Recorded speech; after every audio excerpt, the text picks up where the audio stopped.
拿下！且慢！九郎君，你要做什么？你手持黄卷，口含天线，要夺西安侯的兵权、差遣，还有爵位，还要拿他下狱。将命之上，既不见通儒院学士笔记，又不见诸位丞相大臣们的签押附属，焉知不是你等合谋害死了先王和相公们，矫诏夺军，却又来害我三哥？不用跟他聒噪，只管拿下就是。此人是山岳氏东主，南唐细作，为何却在此处？你所宣读教命，到底是父王的意思，还是敌国细作的意思？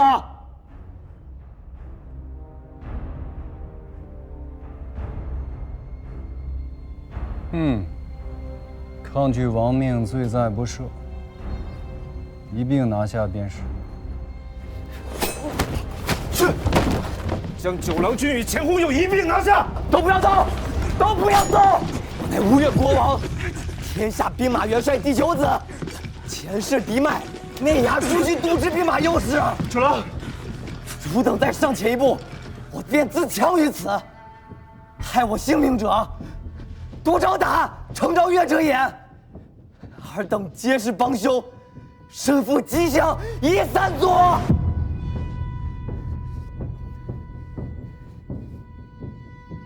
九郎不肯奉教，持刃抗命，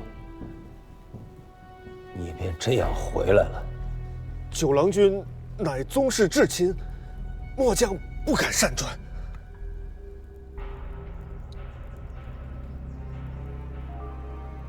袁学士以为此事当如何所指？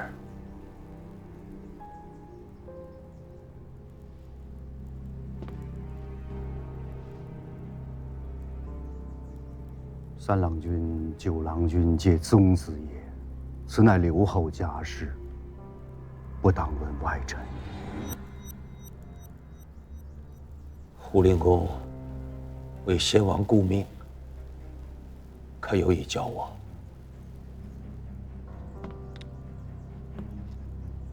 昨夜李晨院大火，先王洪氏便起昼夜，敌我难辨，老夫不得已诛杀代孕，非常之事，情非得已，不得为成平之法，刘后不得不查。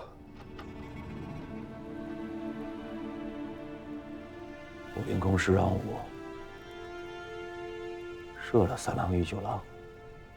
刘后应该明白，三郎和九郎是不同的。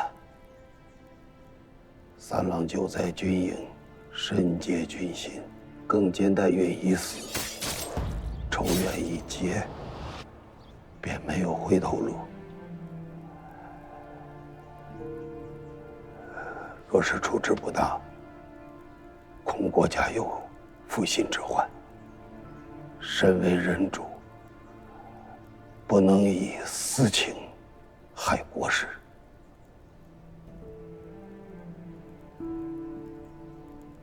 处事要果断勇决，万不可纵，无人之人。杨大郎兄，去射三郎。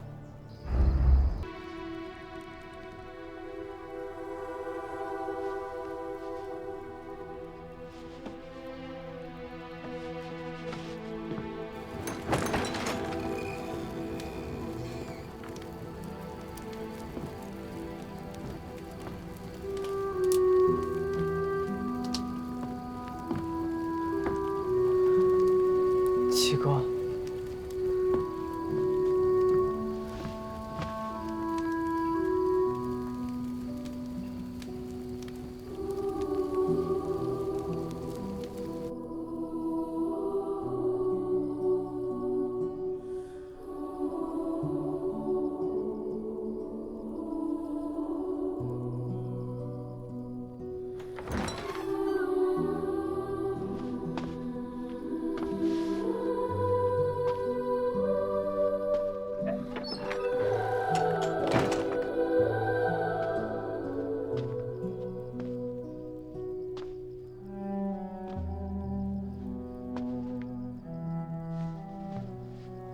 到底错在何处？想明白了没有？六哥当了大王了，便没了兄弟了。谁若是这时候还念叨着兄弟二字，那便是弥天大罪，该千刀万剐的。昨日夜里，你在何处？六哥是今日当上的大王，昨日夜里须还不是大王。昨日夜里的事，原该父王来问才对。父王问了。父王问：七郎何在？我到殿外候命，未经通传，不敢觐见。父王又问：九郎呢？我答：许是睡着了。要传他前来吗？父王说：小孩子较长。九郎素来好动贪玩，许是白日间闹得倦了，让他睡着吧。你为何要骗父王？我明明不在。要问你自己。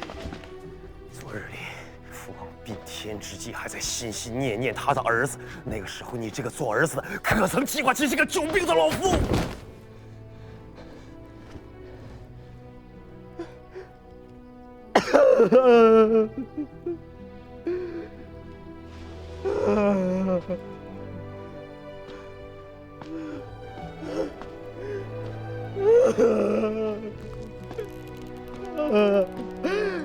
阿爹，阿爹！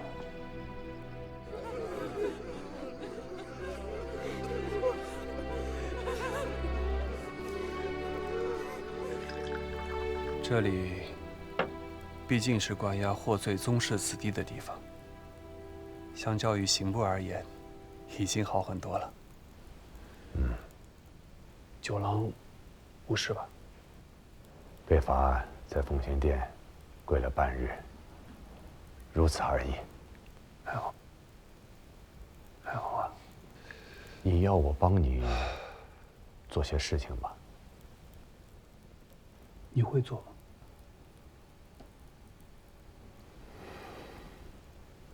吗？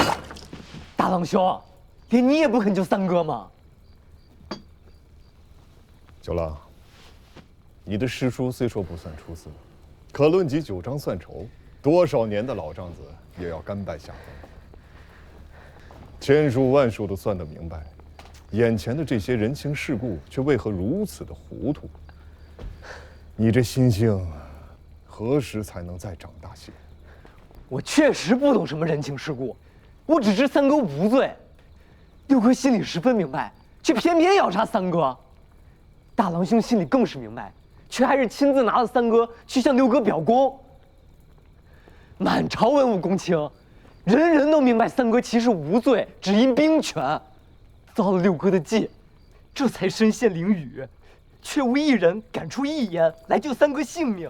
若是这便是人情世故，若是这便是长大了，我宁愿一辈子都不要长大，不要懂这些所谓的人情世故。九郎君，使君不是不肯救西安侯，而是不能救。郎君自家也说了，西安侯的罪不在于他做了什么，而在于他手中握着弓箭都和乐骑都的兵权。若说这便是罪，前世宗子里罪过最大的不是西安侯。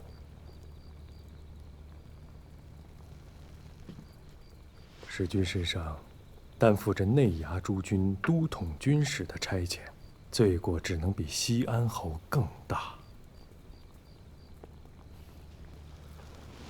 郎君明鉴，要救三郎君在杭州是救不了的。先生的意思是，下官什么也不曾说。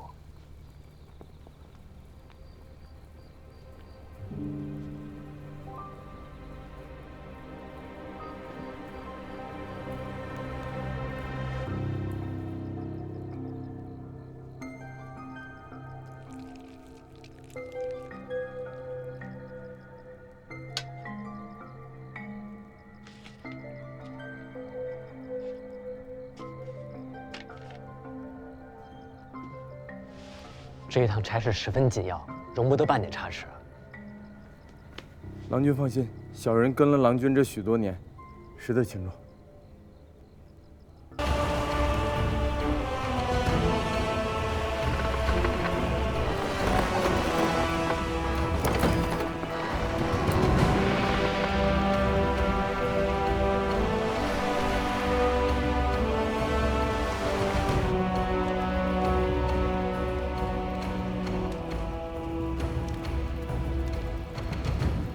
诸君，谁能告诉我，这到底是怎么回事？禀刘后，黄龙岛的于大娘子乃是先元帅府典业孙廷辅公的遗孀，虽分据海岛，不服王化，几十年来却也未尝有逾矩之心。今日贸然率舰船进犯西府，怕是为代运和西安侯之事而来。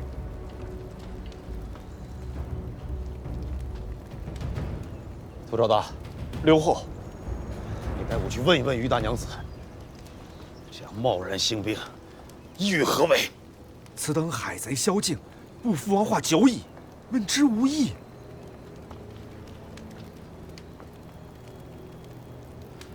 那依杜卿的意思，只有兵戎相见意图了。正是。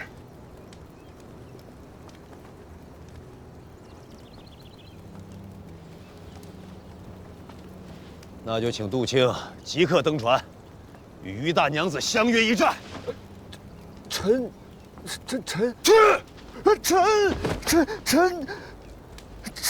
刘后，杀人不过头点地，小杜纵然不成器，好歹给杜灵公他老人家稍存颜面。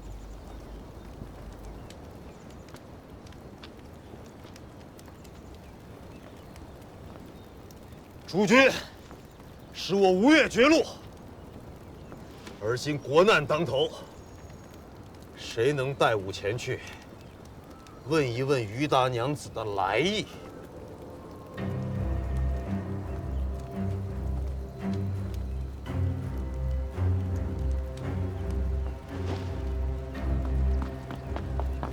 在下愿奉王命，带刘后登船面见于大娘子。你叫什么名字？回禀刘后，在下程昭月，山岳社执事，蒙先王恩德，赏了一个乘风郎的伞阶。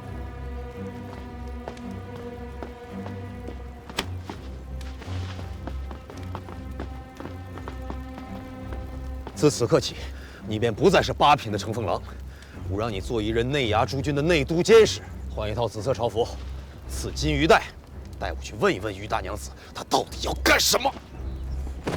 承蒙刘后信任，下官必当殚精竭虑，披荆斩棘，全力以赴，不辱使命。杜卿，刘后，借你一冒一用，啊？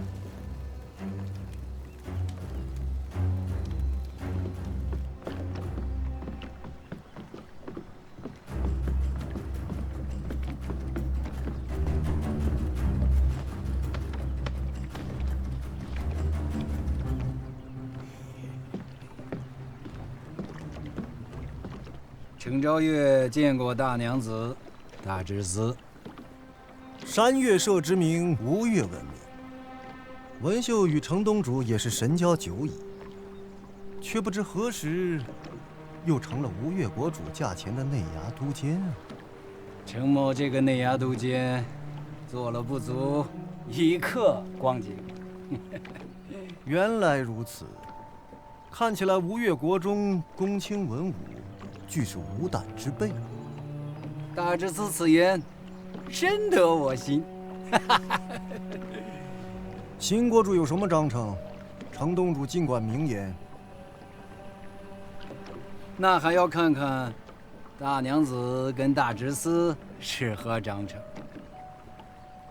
钱家的九郎君欠了黄龙社250金赤金，恐怕贵上国主千令不肯给，故此亲自来讨这笔款子。这却从何说起？这笔买卖确实有证人的，秦淮社的李大东主便是证人。此人，程东主想必是识得的。不过250赤金，不用国主点头，程某便可应承大之词。还有吗？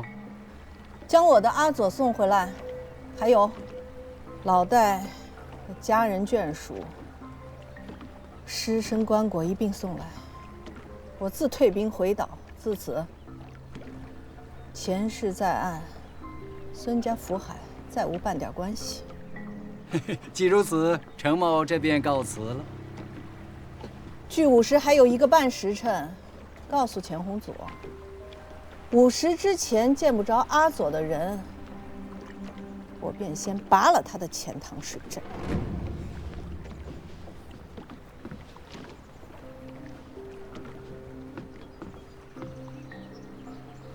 刘后，臣以为谋国事，不应行商贾之道。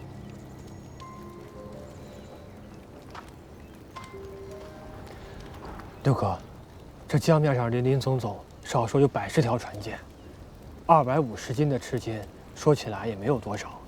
若不与他，这于大娘子怕是不肯退兵。臣请刘后不打迭命，以悖逆之罪，废钱弘佑爵禄，夺其国姓，复其本名，贬为庶人。钱弘佑本名孙承佐，犯了刘后名讳，他的毛病出在了逾越本分上，便改名孙本，以彰其过。刘后可以遣庶人孙本登船面斥贼人，以大义责之，贼众必然羞愧无地，且君自退。大郎兄以为呢？袁学士老成谋国，臣附议。便依袁学士所奏。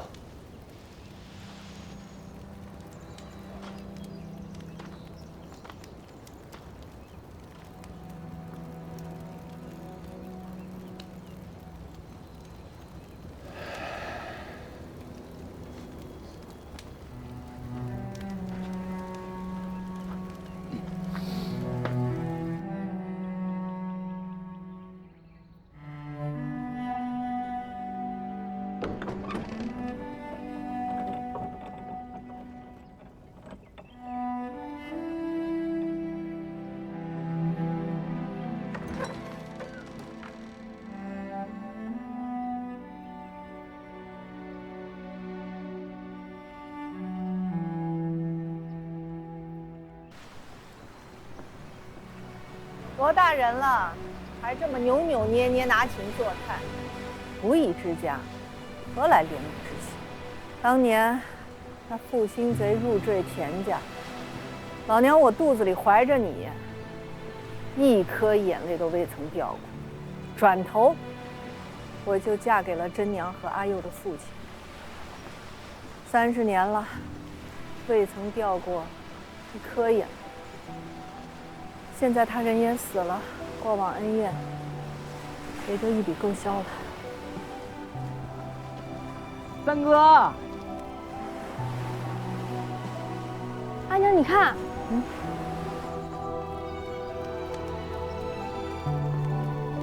是那小贼。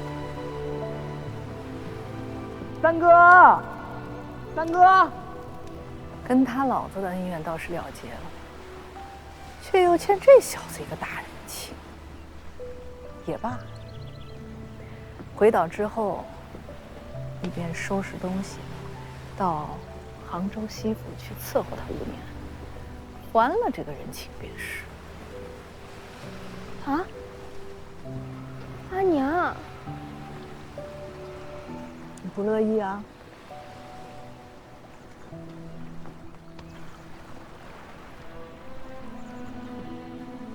若是5年之内，他和真娘有了真感情，必得备下6礼，娶她为正妻。阿姐周密了。若敢学他老子负心背义，老娘也不介意拉上几百条船，再进一次钱塘口。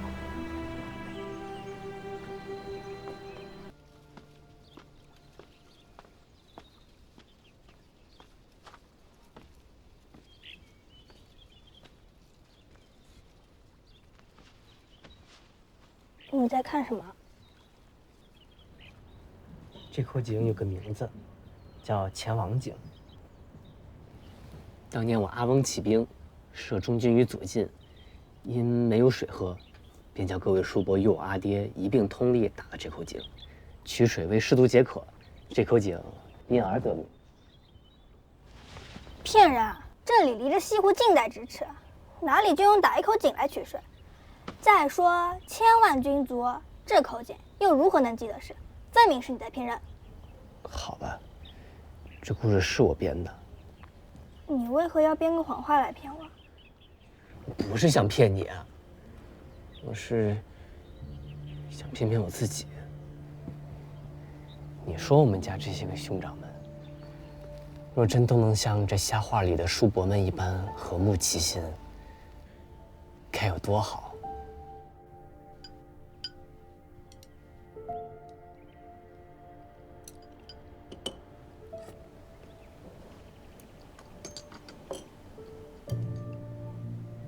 你将酒壶放下呀，老拿着不累啊？这叫待客之礼，你懂不懂？我大郎兄又不是客，他住在此处，分明是主，咱们才是客。你这条舌头如此可恶，便该一并切了，与大郎君下酒。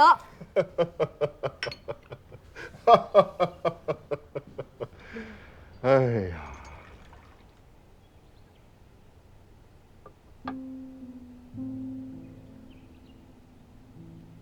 事情没有办成，我去求了七哥，让他劝六哥放了申继业，却被七哥骂了一顿，说我不是体统轻重。七郎如今也长进了。七哥进了相府，便是变了一个人，说什么都满口大道理，脸色也是一日比一日难看。我去求了他半日，被他罚去奉仙堂跪了2个时辰。以后不要去了。无妨，2个时辰而已，又跪不坏，还能默诵9章，全当课业罢了。哎，我是说以后不要再去求七郎了。他现在是相府大参，国家重臣，身份不同，许多事情不便宜了。六哥也不便宜了，7哥也不便宜了，3哥回了岛上也不便宜了。好端端的一家兄弟，如何便突然间都不便宜了呢？家事成了国事，还能如何便宜呀？